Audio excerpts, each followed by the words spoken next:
Morning. আজকে আমরা কোষে দেখি ৮ মানে লম্ববৃত্তাকার চোঙে আগের দিন যে চ্যাপ্টার শুরু করেছিলাম লম্ববৃত্তাকার চোঙ সম্পর্কে, আজকে তার দ্বিতীয় ভাগ।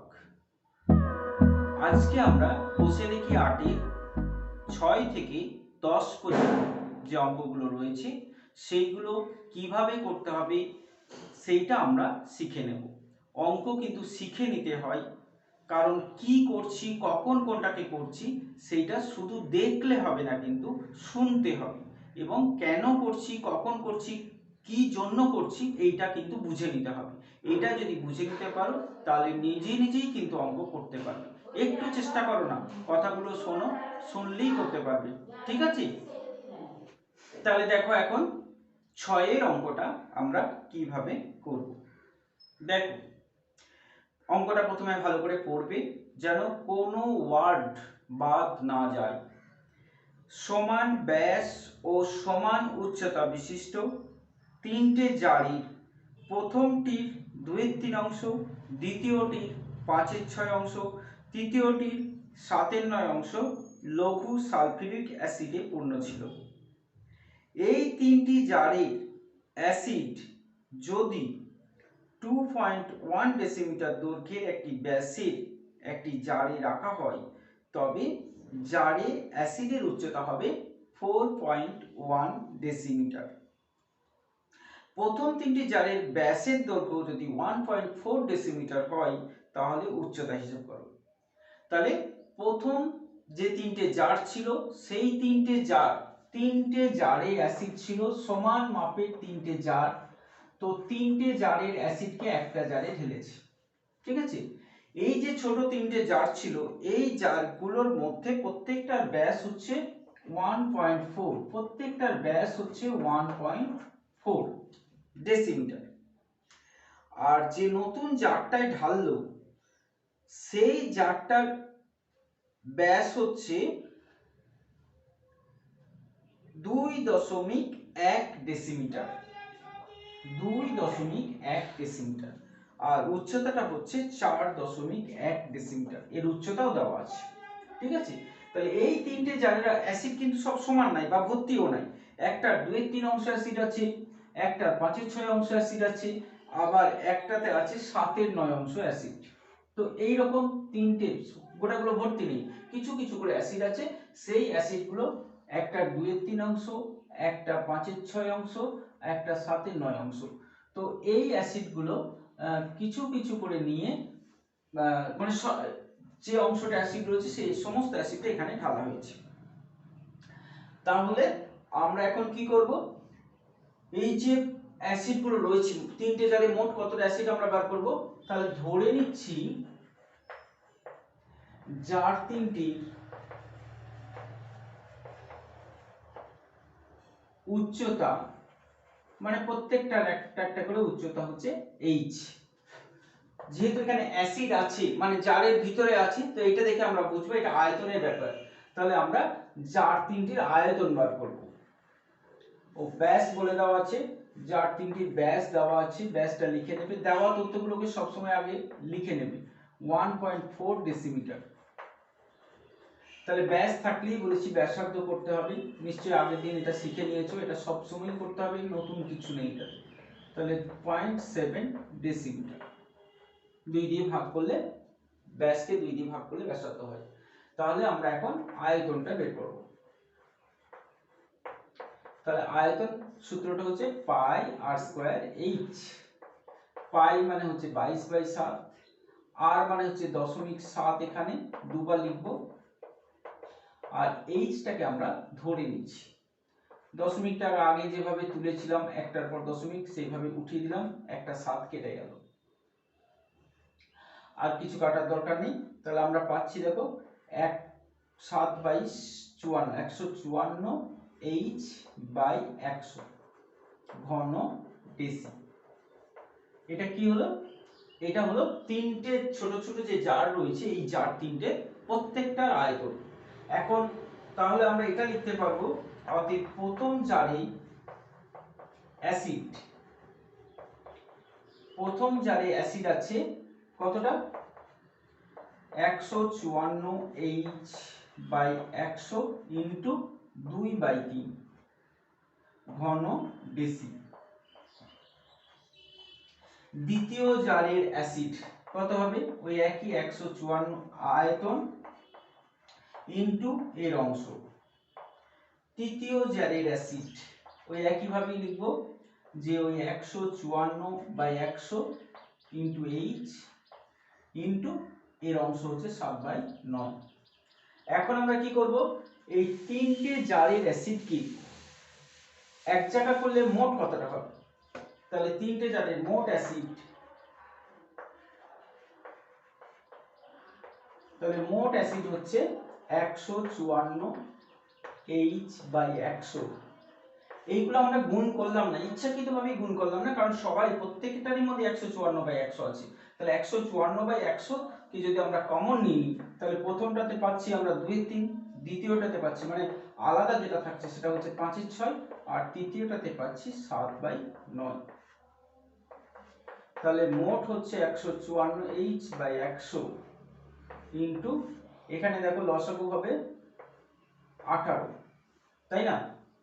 লসাগু আমরা করতে জানি, কিন্তু বড়টার ডবল করে দিলাম, তাহলে বড়টাকে 2 দিয়ে গুণ করলে 18 হলো, 6 কে 18 দিয়ে মিলে যাচ্ছে, 3 দিয়ে 18 মিলে যাচ্ছে, তার মানে 18টাই হবে লসাগু।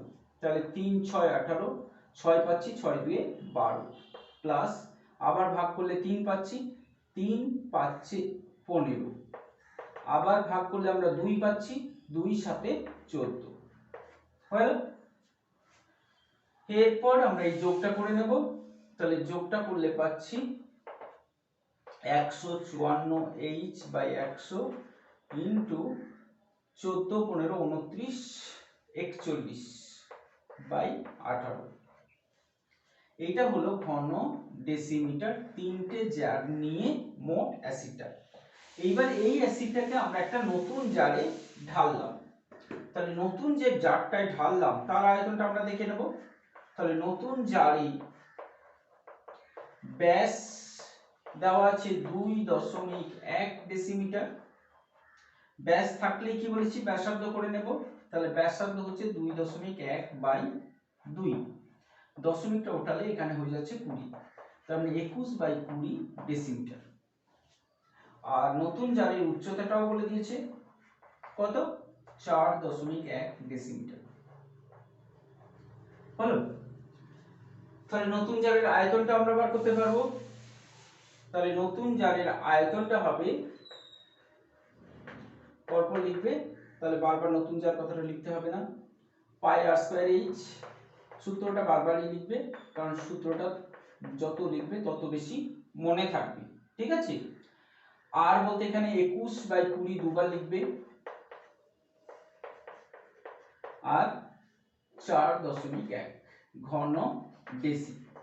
তো এবার কি হলো, তিনটে জারের অ্যাসিডকে এখানে রাখা হলো, তাহলে এখানে উচ্চতা হলো 4.1 ডেসিমিটার। তাহলে এই অ্যাসিডটা কার সঙ্গে সমান হবে, নিশ্চয়ই তিনটের সঙ্গে, তাহলে এই তিনটে যোগ করে আমরা যেটা পেয়েছিলাম এইটা, তো এইটার সঙ্গে এটা সমান, এইটাকেই বলা হয় শর্ত। তাহলে শর্তটা কি হবে, এখানে এই যে তিনটে জারের মোট অ্যাসিড 154H/100 ইন্টু 41/18 সমান হবে এইটা 22/7 ইন্টু 21/20 ইন্টু 21/20 ইন্টু 41। গুণগুলো করলাম না, পরিমিতিতে এই একটা ব্যাপার, গুণ যদি করে নিই অঙ্ক কিন্তু জটিল হয়ে যাবে, কারণ গুণ করার পর আবার কাটাকাটি করা, তারপরে আবার ভাগ করা, জটিল জায়গায় চলে যাব, সেই জন্য আমরা গুণটা শেষে, একদম শেষে যদি প্রয়োজন হয় তাহলে গুণটা করব। তো দেখো এখানে একটু কাটছে, এটা কেটে নিতে পারো, আর বাকি দেখো আমাদের এই যে এইচটা রয়েছে, এইচ এর মানটা বের করতে হবে। তাহলে আমরা এইচ সমান কত পাবো, দেখো এই দিকে যা আছে সেইগুলো আগে লিখবে, ডান দিকে যা আছে যেমন আছে সেইগুলো আগে লিখবে। তাহলে 22 গণিত 3 গণিত 21 গণিত 4.1 রয়েছে, নিচে রয়েছে দুটো 20, তাহলে ডান দিকটা আগে লিখে নেবে। এবার বাঁ দিকে যারা রয়েছে, বাঁ দিকের নিচে যারা রয়েছে তাদেরকে এখানে দিয়ে উপরে নামাতে হবে, তাহলে উপরে যাচ্ছে 100 আর 18, আর বাঁ দিকের ওপরে যারা রয়েছে তারা নিচে যাবে, কারণ ওপরে মানে গুণ, তাহলে নিচে এদিকে নিচে যাবে, তার মানে ভাগ হবে। তার মানে একদম সবসময় উল্টো হয়, ওপরে থাকলে নিচে যাচ্ছে, নিচে থাকলে ওপরে যাচ্ছে। তো বাঁ দিক থেকে ডান দিকে গেলে সব একদম বিপরীত হয়, যোগ থাকলে বিয়োগ হয়, গুণ থাকলে ভাগ হয়, বর্গ থাকলে বর্গমূল হয়। ঠিক আছে, এইবার আমরা কি করব, এটা কাটাকাটি করে যেটা পাবো সেটাই আমাদের উত্তর হবে। দেখো এটা কাটাকাটি করলে এখানে যদি এই দশমিকটাও তুলে দিই তাহলে আরেকটা 10 পাচ্ছি, তাহলে এই 41 41 কেটে গেল। এইরকম ভাবে ভেঙে ভেঙে লিখলে আমাদের কাটাকাটি করতে খুব সুবিধা হয়, সেই জন্য সব গুণটা করবে, গুণটা একদম শেষে করবে। তারপরে দেখো দেখো 20 শূন্য দুটো কেটে যাবে, এই শূন্য সবসময় আগে কাটবে, কোনো সময় শূন্য যখনই দেখতে পাবে শূন্যটাকে আগে কাটবে। তারপরে দেখো 11 দুগুণে 22 কাটছে, আর এই 11 আর 154 কেটে যাচ্ছে, 11 কে 11, 4 11 44। তারপরে দেখো 7 দিয়ে কাটছে, 7 2 14, 3 7 21, 2 দিয়ে 9 হলো, আর 9 রয়েছে, 3 রয়েছে, 3 রয়েছে, আর কিছু নেই, তাহলে নিচে আছে 10 দুগুণে 20, তাহলে 3 3 9, 9 9 81 বাই 10 আর 2 20। তো ভাগ করে নেবে, তাহলে 4 20 80 দশমিক 0, 10 হলো আবার 100 হলো 5 20 100 ডেসিমিটার। এখানে কোনো একক লিখবে না, কারণ এটা সমাধান করে যে মানটা পাওয়া গেল সেখানে একক লিখবে না। অতএব 4 3টির আলাদা করে উত্তরটা আরেকবার লিখবে, তাতে সব দিক থেকে সুবিধা হয়। 4 3টির উচ্চতা 4.05 ডেসিমিটার হলো। তারপরে দেখো 7এরটা বলেছি, অঙ্কটা প্রথমে ভালো করে পড়বে, পড়তে গিয়ে একটা ওয়ার্ডও যেন বাদ চলে না যায়। একমুখ খোলা একটি লম্ববৃত্তাকার পাত্রের সমগ্র তলের ক্ষেত্রফল 2002 বর্গ সেমি। পাত্রটির ভূমির ব্যাসের দৈর্ঘ্য 14 সেমি। কত লিটার জল ধরে? দেখো কত লিটার জল ধরে, আমরা প্রশ্ন থেকে সবসময় আগে বিশ্লেষণটা করব। কত লিটার জল ধরে মানে কি বের করতে হবে, আয়তন। আয়তনের সূত্র কি, পাই আর স্কয়ার এইচ, মানে আমাদের কি কি তথ্য চাই, আর চাই আর এইচ চাই, এইভাবে ভাবো। তাহলে আমাদের আর আর এইচ এর মধ্যে দেখো ভালো করে ব্যাস দেওয়া আছে, ওখান থেকে আমরা আর কে পেয়ে যাব, আর উচ্চতাটা তো দরকার। তো উচ্চতাটা কি করব, উচ্চতাটা সরাসরি বলে দিল না, তো পরিবর্তে কি বলে দিয়েছে, সমগ্র তলের ক্ষেত্রফল। তো এখান থেকে জানতে হবে আমাদের প্রথমে এইচটা কিন্তু এই জায়গা থেকে বের করে নিয়ে আসতে হবে। তো তার মানে সমগ্র তলের ক্ষেত্রফল থেকে নিশ্চয়ই এইচ আমরা পাবো। এবার দেখো সমগ্র তলের ক্ষেত্রফল বলেছি, কিন্তু ভালো করে দেখো এক মুখ খোলা, তার মানে একটা ওয়ার্ড এক মুখ খোলা কথাটা যদি বাদ চলে যায় তাহলে পুরো অঙ্কটা কিন্তু ভুল হয়ে যাবে। সেই জন্য প্রত্যেকটা ওয়ার্ডকে লক্ষ্য রেখে আমাদের পড়তে হবে। তাহলে এক মুখ খোলা, তাহলে একটা পাত্র এমন নিয়েছে যাতে একটা মুখ খোলা দিয়ে বলেছে সমগ্র তল, তাহলে এখানে সমগ্র তল বলতে এই বক্রতল আর এই ভূমিতল দুটো তল আছে, তাহলে দুটো তলকেই এখানে সমগ্র তল বলে দিচ্ছে, কিন্তু তার মানে ভুল হয়ে যাবে যদি আমরা লক্ষ্যটা না রাখি। তাহলে দেখো 7এর অঙ্কটা দেওয়া তথ্যগুলো আগে যদি আমরা তুলে নিই, তাহলে সমগ্র তলের ক্ষেত্রফল দেওয়া আছে আর ব্যাস দেওয়া আছে, তাহলে পাত্রের ব্যাস 14 সেমি। তো এখান থেকে আমরা ব্যাস থাকলেই বলেছি কি ব্যাসার্ধ করে নেব, আর জানি আমরা ব্যাসকে ব্যাসার্ধ করতে গেলে 2 দিয়ে ভাগ করতে হয়, তার মানে 7 সেমি হলো। এবার এখানে এক মুখ খোলা বলেছি, কিন্তু তাহলে এক মুখ খোলা পাত্রের সমগ্র তল কি হবে, সমগ্র তলের ক্ষেত্রফল একটু ভালো করে লক্ষ্য করলে আমরা এই তলটা জানি পাই আর স্কয়ার, আর এই তলটা জানি 2 পাই আর এইচ, তাহলে এই দুটোর যোগফলই হবে এখানে, তার মানে 2 পাই আর এইচ প্লাস পাই আর স্কয়ার। তাহলে এটাই আমরা শর্ততে প্রয়োগ করব। তাহলে শর্ততে কি লিখব, 2 পাই আর এইচ প্লাস পাই আর স্কয়ার সমান হচ্ছে 2002। এখান থেকে কার মান বের হবে বললাম, এইচটা আমাদের প্রয়োজন, এইচটা আমাদের এখান থেকে বের করতে হবে, আর আর এর মানটা আমরা জানি, আর হচ্ছে এখানে 7, তাহলে 2 × 22 / 7 × 7 into H plus 22/7 into 7 square মানে 2/7 2002 একটা করে 7 তো এখানে কেটে গেল। তাহলে দেখো এখানে 22 আর 7 কে 22 কে যদি আমরা 2 দিয়ে গুণ করি তাহলে হবে 44 এইচ প্লাস 154 সমান হচ্ছে 2002। নিশ্চয়ই এখানে সমাধান করে তোমরা এইচটা বার করতে পারবে, কারণ এখানে এইচটা হবে কত হবে, এইচটা 44 বলে দিচ্ছি দেখো 44 এইচ সমান হবে এটা মাইনাস এটা, তাহলে বিয়োগটা করে নেবে, বিয়োগটা করে নেওয়ার পর এইচ সমান হবে যে বিয়োগফল বাই 44, নিশ্চয়ই করতে পারবে। তাহলে এইচটা পেয়ে গেলে তারপর কি বের করতে হবে, আয়তন। তো আয়তনের সূত্র আমরা জানি, কি আয়তনের সূত্র, পাই আর স্কয়ার এইচ। তাহলে পাই আর স্কয়ার এইচ, এটা কিন্তু ঘন সেমি বেরোবে, কিন্তু বলেছে কত লিটার। তো সেমিকে যদি আমরা 1000 দিয়ে ভাগ করে দিই তাহলে লিটার হবে, তার মানে যে আয়তনটা হবে তাকে 1000 দিয়ে ভাগ করে যেটা হবে সেইটা হবে লিটার। নিশ্চয়ই করতে পারবে। তাহলে এটা তোমরা নিজে শেষ করবে, ঠিক আছে। তারপরে দেখো 8 অঙ্কটা, আবার বলছি অঙ্কটা ভালো করে পড়বে, আর আমি কি বলছি সেটা একটু শুনবে, তাহলেই অঙ্কগুলো শিখে যেতে পারবে। যদি 14 সেন্টিমিটার ব্যাসের পাইপযুক্ত একটি পাম্প সেট মিনিটে 2500 মিটার জলসেচ করতে পারে, তাহলে ওই পাম্পটি 1 ঘন্টায় কত কিলোলিটার জল সেচ করতে পারে। বলেছি প্রত্যেকটা ওয়ার্ডকে লক্ষ্য রাখবে, যেমন 1 ঘন্টায় কত কিলোলিটার চেয়েছি, তো আমরা এইটা লক্ষ্য রাখতে হবে। যদিও বলে দেওয়া আছে 1 লিটার সমান 1 ঘন ডেসিমিটার। তাহলে অঙ্কটাকে প্রথমে আমরা ডেসিমিটারে বের করে নিই। ডেসিমিটার মানেই হচ্ছে লিটার, মানে 1 লিটারও যা 1 ঘন ডেসিমিটারও তাই, ঠিক আছে। তাহলে দেখো পাইপের ব্যাস বলে দিয়েছে 14 সেন্টিমিটার, পাইপের ব্যাস হচ্ছে 14 সেমি, ব্যাস থাকলেই বলেছি ব্যাসার্ধ করে নেব, তাহলে ব্যাসার্ধটা হবে 7 সেমি। এখানে যেহেতু প্রশ্নটা লিটারে আছে, মানে আয়তনটা যেহেতু লিটারে বের করতে হবে, তাহলে এটাকে আমরা ডেসিমিটার করে নিচ্ছি। তো মিটারকে ডেসিমিটার করতে গেলে 10 দিয়ে ভাগ করতে হবে, ভাগটা না করে বাই 10 করে রেখে দেবে, ঠিক আছে।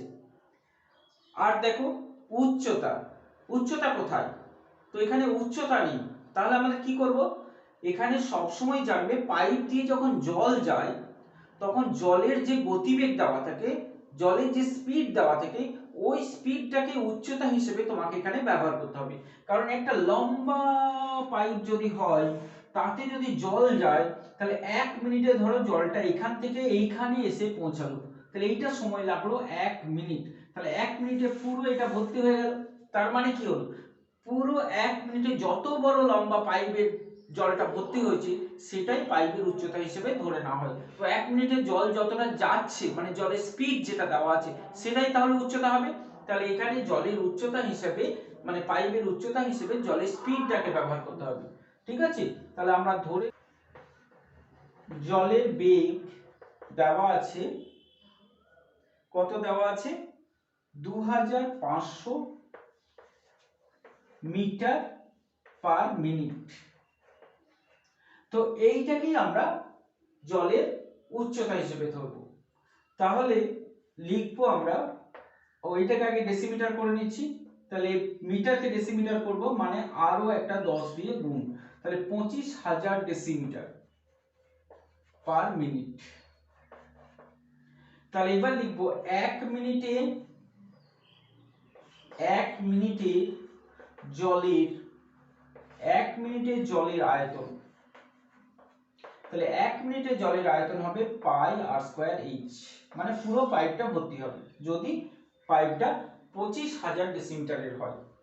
তার মানে 22/7 ইন্টু আর মানে হচ্ছে 7/10, দুবার 7/10, আর এইচ এখানে হচ্ছে 25,000, এটা হবে ঘন ডেসি। এই ঘন ডেসি মানেই হচ্ছে লিটার, ঠিক আছে। তাহলে আমরা লিটারও লিখতে পারতাম। এখানে একটা দুটো শূন্য এখানে কেটে যাচ্ছে, তাহলে এটা হচ্ছে 7 22 154, 154 কে 25 দিয়ে গুণ করলে পাচ্ছি আমরা 5 4 20, 5 5 25, 26 27, 5 1 5 6 7, 4 2 8, 5 2 10, 2 1 2, 3 0 5 8 3, 3 8 5 0, তারপরে এখানে আরো একটা শূন্য আছে।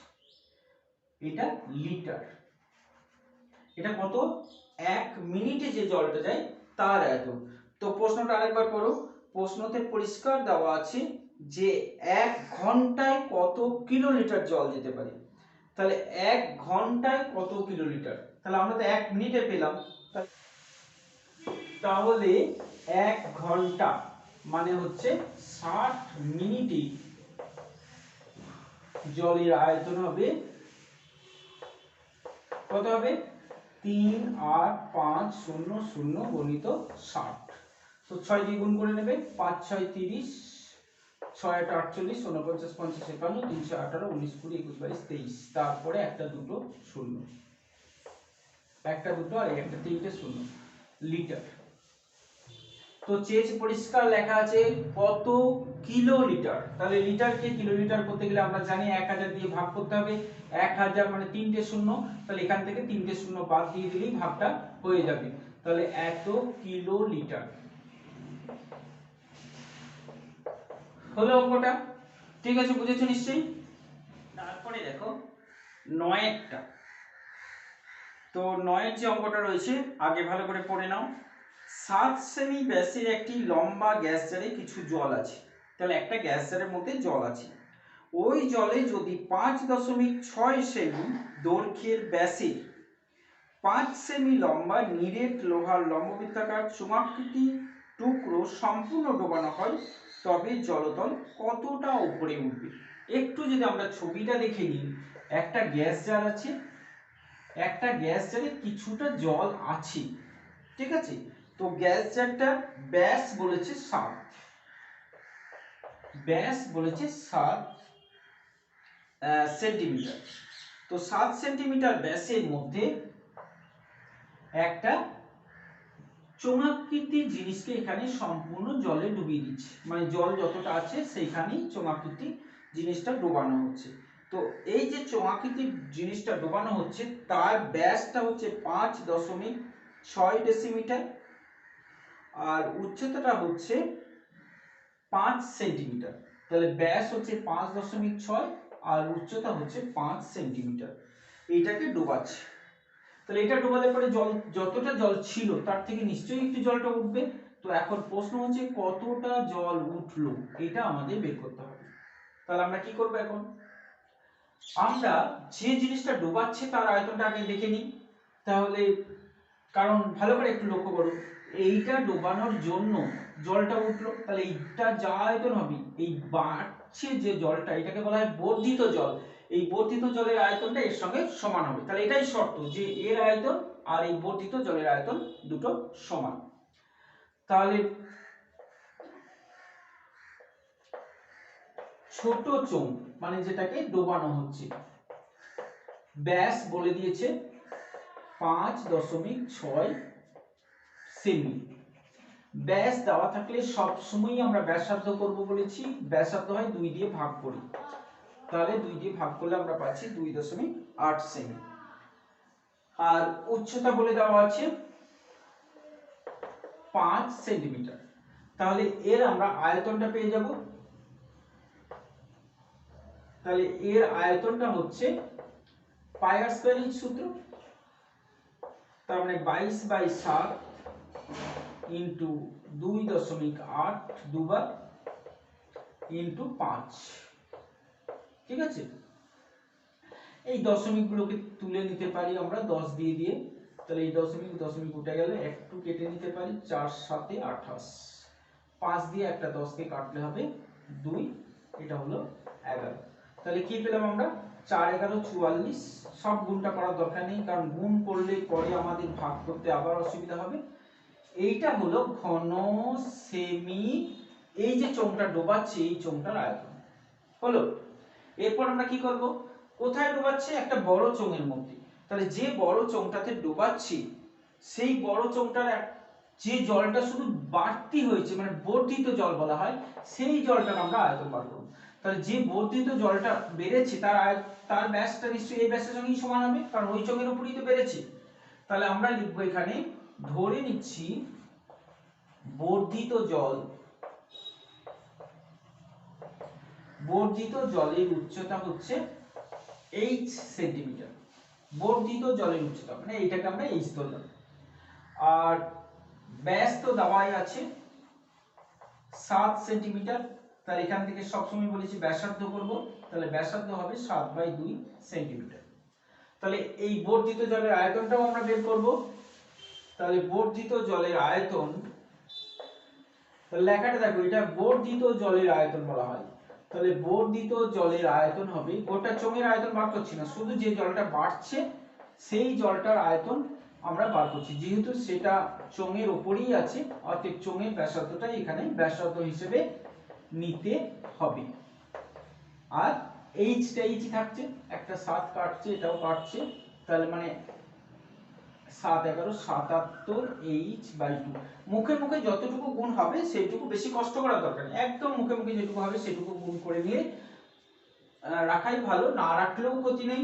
এবার হবে শর্ত, কি বললাম, এইটার আয়তনটা এই বর্ধিত জলের আয়তনের সঙ্গে সমান, তাহলে এটা বর্ধিত জলের আয়তন এই আয়তনের সঙ্গে সমান। তাহলে শর্ত হচ্ছে 77 h/2 সমান হচ্ছে 44 × 28/10 হলো। এখান থেকে নিশ্চয়ই তোমরা এইচটা বের করতে পারবে, তাহলে এটা নিজে শেষ করবে, ঠিক আছে। তারপরে দেখো আজকে শেষ অঙ্ক 10এরটা। দেখো অঙ্কগুলো কিভাবে করছি, বারবার যে কথাটা বলছি একটু শুনবে, বুঝবে, তারপরে করবে, তাহলে দেখবে পরের অঙ্কগুলো নিজেই করতে পারবে এবং অঙ্কটা তুমি শিখে যাবে, কারণ অঙ্কটা শেখার জিনিস। কিন্তু একটি লম্ববৃত্তাকার স্তম্ভে বক্রতলের ক্ষেত্রফল 264 বর্গ মিটার, আয়তন 924 ঘন মিটার হলে ওই স্তম্ভের ব্যাসের দৈর্ঘ্য ও উচ্চতা হিসাব করো। তাহলে কি করতে হবে, এখানে দেখো বক্রতলের ক্ষেত্রফল বলে দিয়েছি। তাহলে আমরা যদি ধরে নিই যে স্তম্ভের ব্যাসার্ধ, ধরতে সবসময় আমাদের ব্যাসার্ধ হয় আর মিটার, আর উচ্চতা হচ্ছে h মিটার, তাহলে আমরা শর্ততে সরাসরি বসিয়ে দিতে পারবো। তাহলে পাই 2πrh, এটা কি বক্রতল, স্তম্ভ নিশ্চয়ই শুধু বক্রতলের ক্ষেত্রফল হবে, এটা বক্রতলের ক্ষেত্রফল বলাই আছে 264, এটা একটা সমীকরণ। এবং এটা হচ্ছে আয়তন, আয়তন মানে হচ্ছে πr²h সমান হচ্ছে 924। দুটো সমীকরণ পেয়ে গেলাম, কারণ এখানে কোনো তথ্য সরাসরি ব্যাসার্ধ উচ্চতা কোনোটাই দেওয়া ছিল না। এখন আমরা যদি এই 2 নম্বরটাকে 1 নম্বর দিয়ে ভাগ করে দিই, 2/1 করে পাই, সমাধান যোগ বিয়োগ গুণ ভাগ যে কোনো করতে পারি আমরা দুটো সমীকরণের মধ্যে। তাহলে পাচ্ছি আমরা πr²h/2πrh, ভাগ মানে হচ্ছে বাম পক্ষের সঙ্গে বাম পক্ষের ভাগ, ডান পক্ষের সঙ্গে ডান পক্ষের ভাগ, 924/264। এখানে h কেটে যাচ্ছে, পাই কেটে যাচ্ছে, একটা আরো কেটে যাচ্ছে। তাহলে পড়ে থাকছে দেখো, এদিকেও কাটছে দেখো, 4 দিয়ে যদি আমরা কাটি, কারণ 24 রয়েছে শেষে, এর 64 রয়েছে, 4 দিয়ে ভাগ হচ্ছে, 4 2 8, 4 3 12, 4 1 4, 4 4 16, 4 7 28, 4 6 24, 4 6 24, এটা 3 দিয়ে 3 4 5 6, 3 দিয়ে ভাগ হচ্ছে, 3 2 6, 3 2 6, 3 7 21, 3 7 21, 11 2 22 7। তাহলে আমরা পাচ্ছি দেখো r/2 সমান হচ্ছে 7/2, আবার 2 2 কেটে গেল, তাহলে r সমান আমরা পেলাম 7। তাহলে প্রশ্নটা আরেকবার করো, ব্যাসের দৈর্ঘ্য কত, উচ্চতা কত। তাহলে আমরা নিশ্চয়ই ব্যাসার্ধ পেয়েছি, অতএব ব্যাস হবে কত, অতএব ব্যাস হবে 7 × 2 মানে 14 সেমি। তাহলে এটা একটা উত্তর, 14 সেন্টিমিটার হলো ব্যাস। আর একটা হচ্ছে h কত, তো আমরা যদি 1 নম্বর সমীকরণের সাহায্য নিই যে 2 পাই আর h সমান 264, তাহলে 1 নম্বর সমীকরণ থেকে পাই 1 নং সমীকরণ থেকে পাই 2 পাই আর সমান 264। এখানে যদি মানগুলো বসিয়ে দিই তাহলে 2 × 22/7 × r এর মান আমরা পেয়েছি 7 × h সমান হচ্ছে 264। 7টা এখানে কেটে গেল, তাহলে h সমান হবে 264/2 × 22। 2 1 2 3 2 6 2 2 4 2 আর 11 1 11 11 2 22 6 2 12, তাহলে h সমান হচ্ছে 6। তাহলে উচ্চতাটা আরেকবার ফের লিখে দেবে। অতএব ব্যাস কত পেলাম 14 সেমি আর উচ্চতা পেলাম। সব সময় উত্তর কিন্তু শেষে আরেকবার অবশ্যই লিখে দেবে, যা যা প্রশ্ন আছে সেই উত্তরটা লিখেই অঙ্ক শেষ করবে, ঠিক আছে? তাহলে এখন এই পর্যন্ত রইল, আমরা পরের ভিডিওতে বাকি অংশটা দেখে নেব।